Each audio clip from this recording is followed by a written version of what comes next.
Let's talk a little bit now about a technique that I like to call editing. Editing is something that you can do after every time that you teach a class. Because let's face it, when you get up in front of a class, you don't have the luxury that I have right now. You see, if I make a mistake right now, or if I say, even though there are no mistakes, they're just feedback, but if I make some feedback right now that I'd rather have edited out, all I have to do is edit it out. And the production crew that I have, the editors, someone somewhere, even if I didn't catch it, they would catch it. And that's a wonderful feeling. However, sometimes when you're teaching a live class, and this has happened to me many times, something will be said by you, the teacher, by me, the teacher, which you wish you didn't say. Or you wish you had said it differently. Or something happened that you just wish that it was different.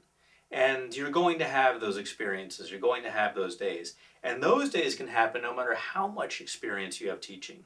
So realize that it's going to happen, but also realize there's a way to not only cope with it, but to actually push past it, to release it. And there's an NLP technique I'd like to introduce you to that's going to help you with that.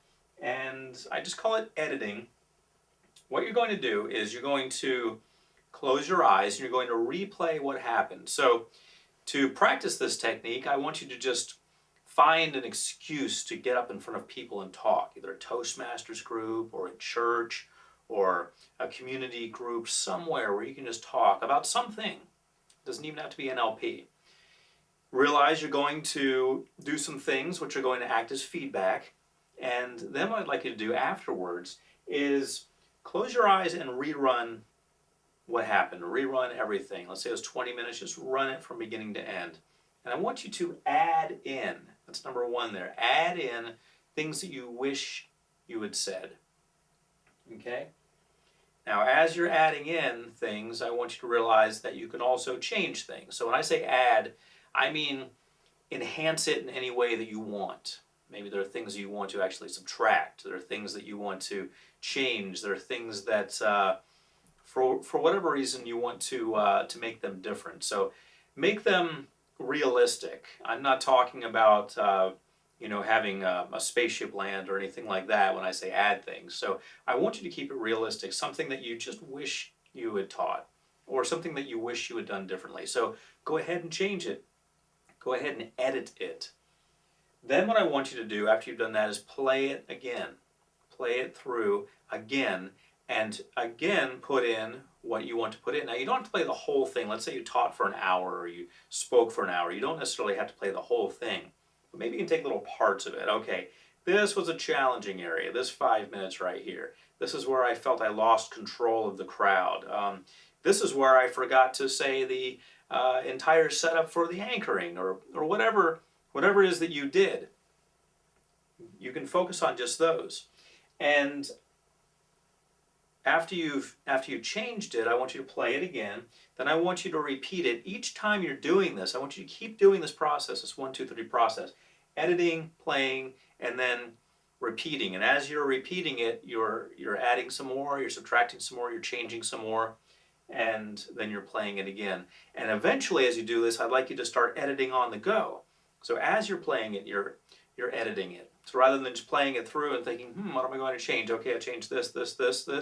Play it again. I want you to start changing it as you go. This is going to save time. This is going to allow you to get faster at this process. So what's going to happen when you do this? A number of things are going to happen. First of all, you're going to be mindful of what happened during the lesson. Something happened during the lesson that you wish didn't happen. You're going to be mindful of it. Sometimes, like it or not, teachers, professors, instructors, they teach something and something doesn't go right, but they say, oh, that just happened. And then it doesn't go right again, and they say, oh, well, that just happens. And they never learn. They never grow from it.